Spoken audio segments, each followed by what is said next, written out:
Guncangan di dunia sepak bola Asia, FIFA sahkan Uni Asia, AFC ancam diskualifikasi Jepang, Indonesia, dan Korea. Tapi Presiden FIFA siap pasang badan untuk mereka. Apakah ini awal kehancuran AFC? Simak semua fakta lengkapnya hingga selesai. Untuk pertama kalinya, Badan Sepak Bola Dunia FIFA secara resmi meluncurkan sebuah turnamen khusus bagi kawasan ASEAN. Namanya Piala ASEAN FIFA. Sebuah turnamen baru yang akan mempertemukan 11 negara Asia Tenggara dalam satu panggung besar yang diinisiasi langsung oleh Presiden FIFA, Gianni Infantino. Dan kabar baiknya tentu saja timnas Indonesia akan ikut bertanding. Simak faktanya hingga selesai. Serta beberapa berita timnas Indonesia hari ini. Selengkapnya hanya di Zona Timnas Indonesia.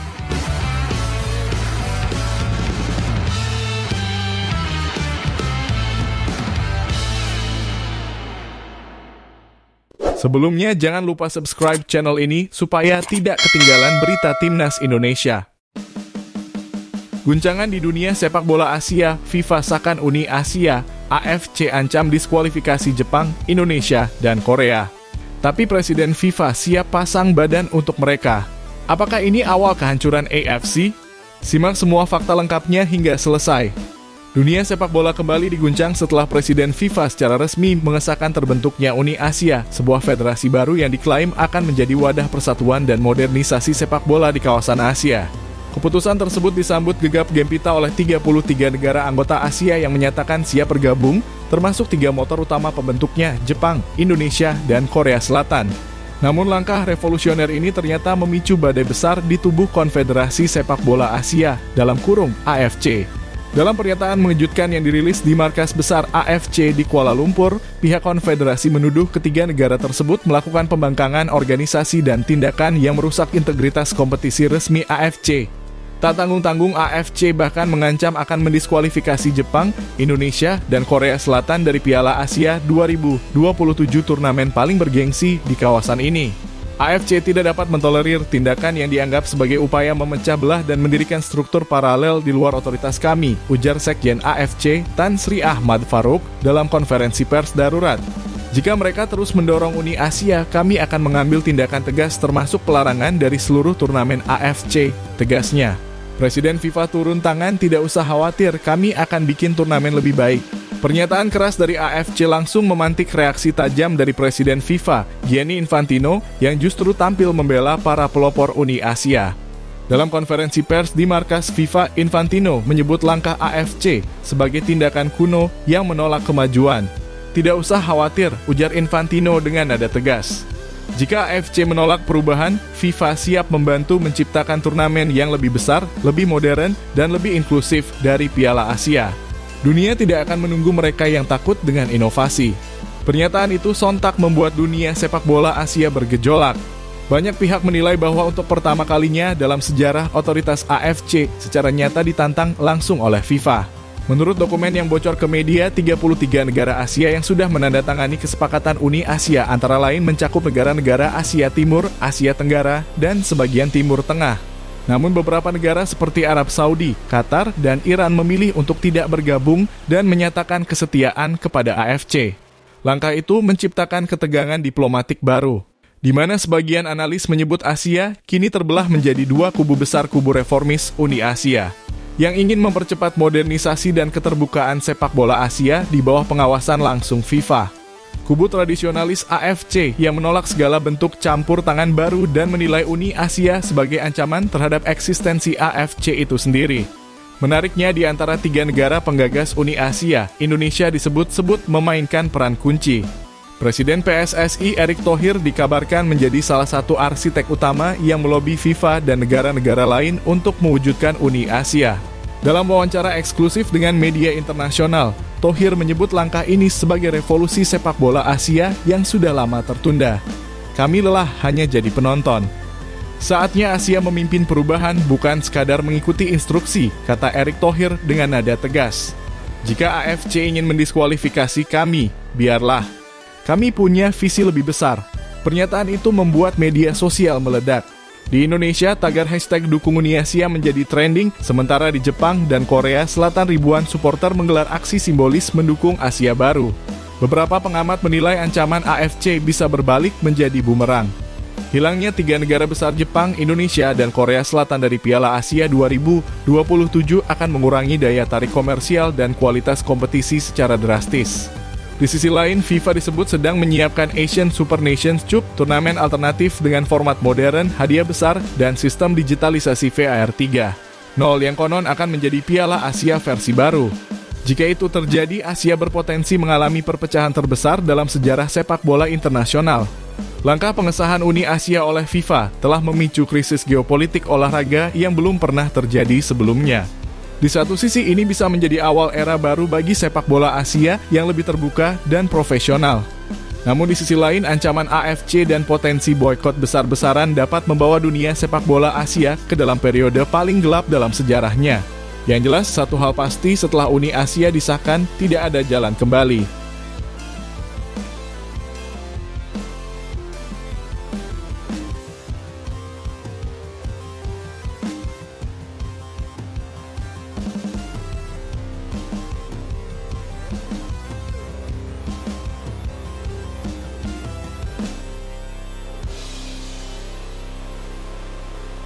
Untuk pertama kalinya, Badan Sepak Bola Dunia FIFA secara resmi meluncurkan sebuah turnamen khusus bagi kawasan ASEAN. Namanya Piala ASEAN FIFA. Sebuah turnamen baru yang akan mempertemukan 11 negara Asia Tenggara dalam satu panggung besar yang diinisiasi langsung oleh Presiden FIFA, Gianni Infantino. Dan kabar baiknya tentu saja timnas Indonesia akan ikut bertanding. Simak faktanya hingga selesai. Pengumuman bersejarah ini disampaikan langsung oleh Presiden FIFA, Gianni Infantino, dalam konferensi pers yang digelar bersama Perdana Menteri Malaysia sekaligus Ketua ASEAN, Datuk Seri Anwar Ibrahim. Di hadapan media internasional, Infantino berkata dengan nada yakin, Piala ASEAN FIFA diciptakan untuk kawasan yang melibatkan seluruh 11 negara anggota. Ini akan memberikan dampak yang sangat besar tidak hanya di kawasan Asia Tenggara, tetapi juga di seluruh dunia. Dalam acara tersebut, FIFA dan ASEAN menandatangani nota kesepahaman baru sebuah MOU yang menandai dimulainya era baru kerjasama antara Badan Sepak Bola Dunia dan kawasan Asia Tenggara. Infantino menegaskan ini bukan sekadar turnamen, tetapi bentuk komitmen FIFA untuk berinvestasi dalam pengembangan sepak bola di ASEAN. Infantino juga menyinggung tentang makna simbolik dari angka 11. Menurutnya, angka 11 bukan hanya jumlah negara anggota ASEAN, tapi juga melambangkan kesatuan sebuah tim sepak bola. Angka 11 merupakan simbol dalam dunia sepak bola karena sebuah tim terdiri dari 11 pemain. Dan kini tim ASEAN telah komplit siap untuk menang, ujar Infantino dengan penuh keyakinan. Kalimat itu seolah menjadi tanda dimulainya era baru persatuan sepak bola di kawasan ini. Namun pertanyaan besar pun muncul, apa sebenarnya tujuan dibalik Piala ASEAN FIFA ini? Dalam penjelasan resminya, Infantino menyebut bahwa FIFA ingin melakukan lebih banyak hal untuk membantu sepak bola ASEAN berkembang. Kami di FIFA ingin berbuat lebih banyak dengan ASEAN dan membangun lebih banyak inisiatif yang bermanfaat bagi seluruh komunitas sepak bola regional, ujar Infantino. Kami ingin memastikan sepak bola terus berkembang di lingkungan yang aman, yang bisa mendidik generasi muda baik laki-laki maupun perempuan di seluruh kawasan. Artinya Piala ASEAN FIFA bukan hanya turnamen hiburan, tapi juga wadah pembinaan, pendidikan, dan pengembangan generasi muda sepak bola Asia Tenggara. Sekilas Piala ASEAN FIFA ini terdengar mirip dengan Piala AFF atau yang kini dikenal dengan nama ASEAN Cup. Turnamen yang sudah menjadi bagian penting dari sejarah sepak bola Asia Tenggara itu terakhir kali digelar pada tahun 2024 dengan Vietnam keluar sebagai juara. Kalau mengikuti jadwal 2 tahunan, ASEAN Cup berikutnya akan berlangsung tahun 2026. Namun dengan adanya Piala ASEAN FIFA ini, banyak yang bertanya apakah AFF Cup akan tergeser? Apakah turnamen baru ini akan menggantikannya? Sampai saat ini, FIFA belum mengumumkan format pasti, jadwal resmi, atau mekanisme kualifikasinya. Tapi satu hal yang pasti, kehadiran FIFA secara langsung berarti turnamen ini akan memiliki status resmi global, sesuatu yang belum pernah dimiliki AFF Cup sebelumnya. Bagi Indonesia, turnamen ini bisa jadi kesempatan emas. Selama bertahun-tahun, timnas Indonesia selalu jadi langganan finalis di ajang Piala AFF. Namun sayangnya belum sekalipun berhasil menjadi juara. Total Indonesia sudah 6 kali menjadi runner-up rekor yang pahit tapi juga bukti konsistensi.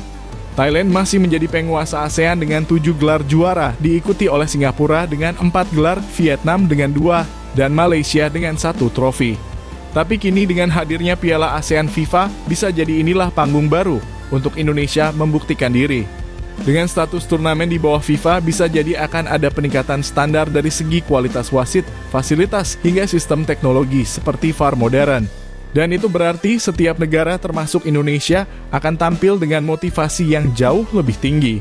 Walau FIFA belum mengumumkan format resminya, banyak media sepak bola internasional mulai berspekulasi. Ada kemungkinan turnamen ini akan memakai sistem fase grup dan babak gugur, mirip seperti Piala Dunia Mini. Dengan 11 negara peserta, formatnya mungkin dibagi menjadi 3 grup. Masing-masing juara grup plus 1 runner-up terbaik akan melaju ke semifinal. Ada juga rumor bahwa turnamen ini akan memakai format rotasi tuan rumah di mana setiap edisi akan digelar di negara ASEAN yang berbeda. Bagi ASEAN sendiri, turnamen ini adalah simbol kekuatan diplomasi baru. Bahwa Asia Tenggara kini bukan hanya kawasan ekonomi berkembang, tapi juga kekuatan olahraga yang patut diperhitungkan dunia. Gianni Infantino sudah lama dikenal sebagai pemimpin yang ingin memperluas pengaruh FIFA ke seluruh dunia, terutama ke kawasan yang selama ini kurang mendapat sorotan. Setelah sukses memperluas jumlah peserta Piala Dunia, Infantino kini ingin menjadikan Asia Tenggara sebagai laboratorium pengembangan sepak bola global. Kami percaya ASEAN punya potensi besar, katanya. Dari talenta muda, fanatisme supporter, hingga semangat persaudaraan semuanya ada di sini. Kami ingin membantu kawasan ini tumbuh. Dengan dukungan FIFA, peluang pembangunan akademi muda, program pelatih, dan infrastruktur sepak bola bisa meningkat drastis di tahun-tahun mendatang. Bayangkan 11 negara ASEAN bersatu di bawah bendera FIFA, bermain dalam satu panggung yang disiarkan ke seluruh dunia. Ini bukan hanya pertandingan, ini adalah perayaan persaudaraan. Dan siapa tahu mungkin dari turnamen ini akan lahir generasi emas baru yang kelak membawa Asia Tenggara lebih jauh di Piala Dunia. Gianni Infantino telah menyalakan obor baru di Asia Tenggara. Sebuah turnamen yang menjanjikan lebih dari sekadar trofi. Sebuah visi tentang masa depan. Dan bagi timnas Indonesia, inilah kesempatan untuk menulis sejarah baru, bukan lagi sekadar runner-up, tapi mungkin akhirnya menjadi juara sejati. Piala ASEAN FIFA babak baru sepak bola Asia Tenggara, dan kisahnya baru saja dimulai. Jangan lupa like, share, dan subscribe agar tidak ketinggalan update terbaru soal Piala ASEAN FIFA dan perkembangan sepak bola Indonesia.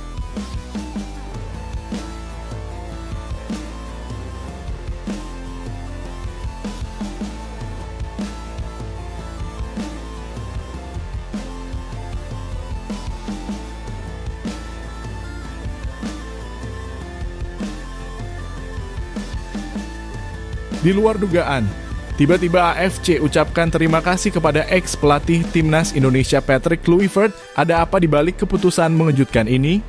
Apakah ada hubungannya mafia judi bola Asia ataukah ini menghina perasaan supporter timnas Indonesia? Simak semua fakta lengkapnya hingga selesai. Dunia sepak bola Asia mendadak gempar.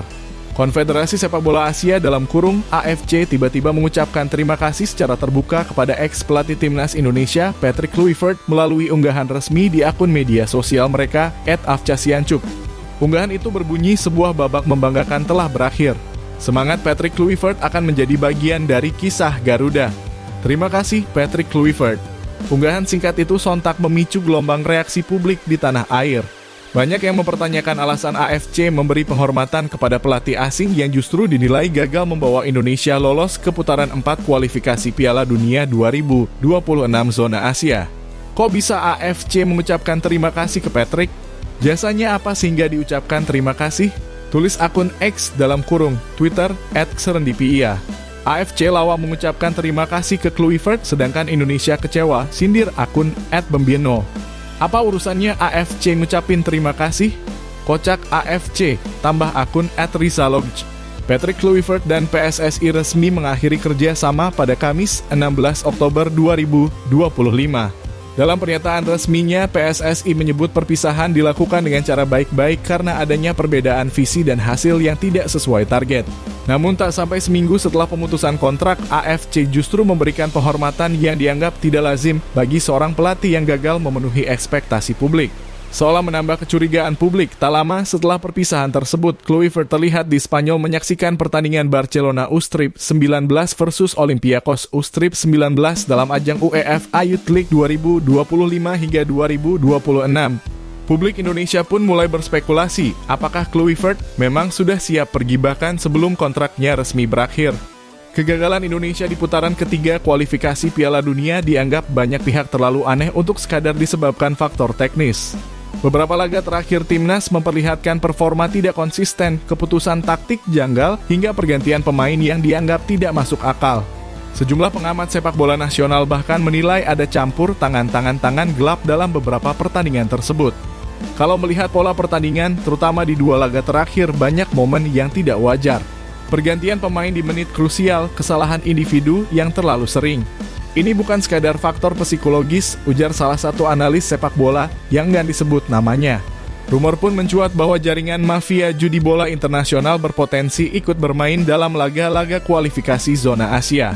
Dugaan ini makin menguat setelah beberapa bandar taruhan Asia mencatat lonjakan aneh dalam nilai taruhan menjelang pertandingan Indonesia kontra Qatar dan Jepang. Publik menilai, jika benar ada permainan di balik layar, maka wajar bila AFC mencoba menutup isu tersebut dengan gestur manis berupa ucapan terima kasih kepada Kluivert, sebuah langkah diplomatis untuk menurunkan tensi publik dan menutup ruang spekulasi lebih lanjut. Sampai berita ini ditulis, PSSI belum memberikan komentar resmi terkait unggahan AFC tersebut. Sementara itu, pihak AFC pun tidak menjawab permintaan konfirmasi dari sejumlah media Asia. Sikap diam ini justru memperpanjang daftar tanda tanya di kalangan pecinta sepak bola tanah air. Kalau tidak ada apa-apa, seharusnya AFC bisa menjelaskan alasan ucapan terima kasih itu secara terbuka. Ini bukan hal biasa, kata pengamat sepak bola Adi Nugroho dalam wawancara di salah satu kanal olahraga nasional. Di sisi lain, Patrick Kluivert tampak tenang dan santai. Ia terlihat menikmati waktu bersama keluarga di Eropa. Dalam beberapa unggahannya di Instagram, Kluivert menulis, "Setiap perjalanan punya akhirnya. Terima kasih Indonesia." Unggahan itu justru memperkuat dugaan bahwa Kluivert memang sudah bersiap meninggalkan Indonesia jauh sebelum pengumuman resmi dilakukan. Bagi sebagian pengamat, situasi ini seperti pola klasik dalam dunia sepak bola Asia. Ketika hasil tak sesuai harapan, publik menuding mafia judi. Namun ketika ada keputusan AFC yang janggal, justru tak ada yang berani bertanya lebih dalam. Kesimpulan antara diplomasi, gagalnya visi, dan bayangan mafia judi, ucapan terima kasih dari AFC kepada Patrick Kluivert bukan sekadar gestur simbolis. Bagi sebagian orang, ini sinyal adanya permainan di balik layar yang lebih kompleks dari sekadar pergantian pelatih. Apakah AFC tahu lebih banyak tentang apa yang sebenarnya terjadi di balik kegagalan timnas Indonesia? Atau justru seperti tudingan sebagian netizen, ada kepentingan besar yang ingin dilindungi? Yang jelas, bagi publik Indonesia, ucapan terima kasih dari AFC ini bukan bentuk penghormatan, tapi justru simbol luka dan kekecewaan mendalam atas mimpi yang kembali kandas di tengah isu bayangan mafia judi bola yang belum pernah benar-benar lenyap dari dunia sepak bola Asia. Apakah kamu setuju kalau Kluivert adalah mafia judi dan biang keladi mimpi Indonesia tampil di Piala Dunia pupus? Tulis pendapat kalian di kolom komentar.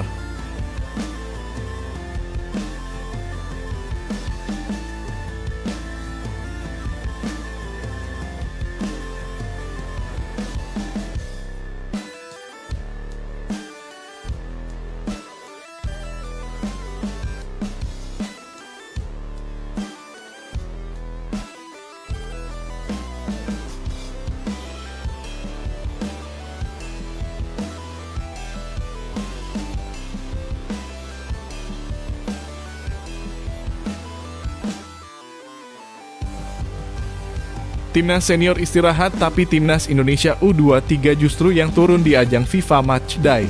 Dan yang lebih menarik lagi, pelatih kita, Coach Indra Safri, justru berharap timnas U23 bertemu lawan yang sulit. Kenapa ya? Bukannya lebih enak cari lawan ringan biar menang dan percaya diri? Nah, di video kali ini, kita akan kupas tuntas strategi besar di balik keputusan ini. Apa alasan Indra Safri memilih jalan yang menantang? Buat yang belum tahu, FIFA Matchday biasanya digunakan untuk timnas senior. Tujuannya jelas biar ranking FIFA naik, biar bisa dapat lawan lebih berkualitas di turnamen resmi. Tapi kali ini PSSI mengambil keputusan yang agak beda. Bukan tim senior yang tampil, melainkan timnas U23. Dan ini bukan tanpa alasan. FIFA Matchday bulan November nanti bakal dijadikan ajang uji coba serius untuk mempersiapkan skuad menuju SEA Games Thailand 2025. Yap, SEA Games tinggal sebulan lagi dan Indra Syafri nggak mau buang waktu. Menurut beliau, 2 laga FIFA Matchday nanti akan jadi simulasi pertandingan sesungguhnya, bukan cuma latihan. Bukan cuma uji coba biasa, tapi ajang pembuktian seberapa solid tim ini sebelum berangkat ke Thailand. Nah, yang menarik adalah pernyataan Coach Indra yang bilang, kami justru menginginkan lawan yang kuat. Karena dari situ kami bisa tahu seberapa siap tim ini. Ini artinya Indra Syafri nggak mau anak-anak asuhnya terlena dengan kemenangan mudah.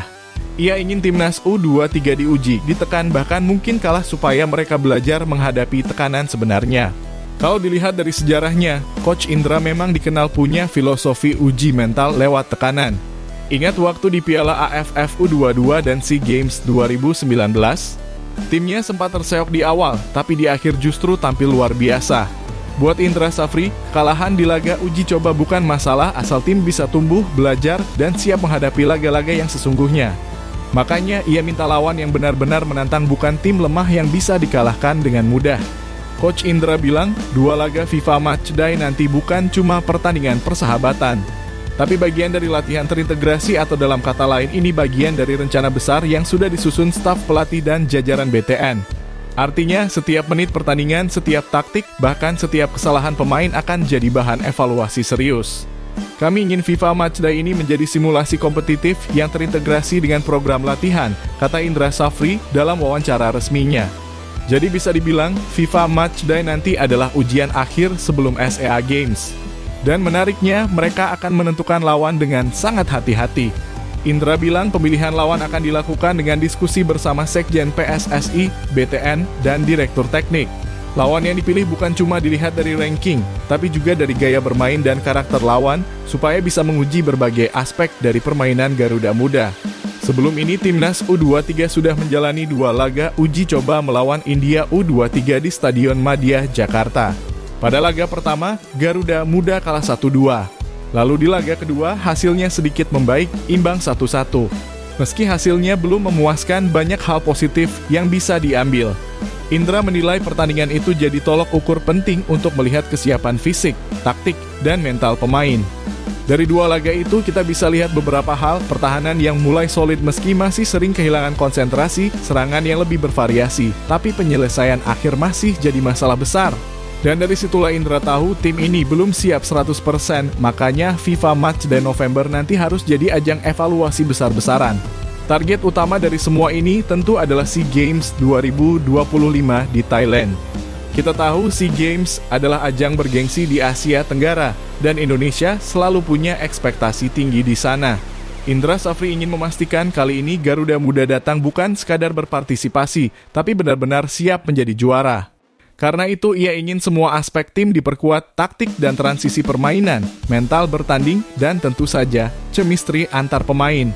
FIFA Matchday jadi kesempatan emas untuk mematangkan semua itu sebelum berhadapan dengan negara-negara kuat seperti Thailand, Vietnam, dan Malaysia. Sobat Garuda, peran kita juga nggak kalah penting. Dukungan supporter Indonesia selalu jadi bahan bakar utama buat para pemain muda kita. Meski nanti mungkin hasilnya nggak selalu indah, bisa kalah, bisa seri, tapi ingat, ini semua bagian dari proses membangun tim yang kuat. Coach Indra sudah bilang tujuan utama bukan menang di FIFA Matchday, tapi mencapai performa terbaik di turnamen sesungguhnya. Dan kalau kita lihat sejarah, Indra Syafri sering membuktikan bahwa persiapan panjang dan penuh tantangan bisa menghasilkan hasil besar di akhir. Jadi keputusan menggantikan timnas senior dengan U23 di FIFA Matchday mungkin terdengar aneh di awal, tapi kalau kita lihat lebih dalam, ini adalah strategi berani dan visioner. Indra Syafri sedang menyiapkan pondasi jangka panjang bukan cuma untuk SEA Games, tapi juga untuk masa depan sepak bola Indonesia.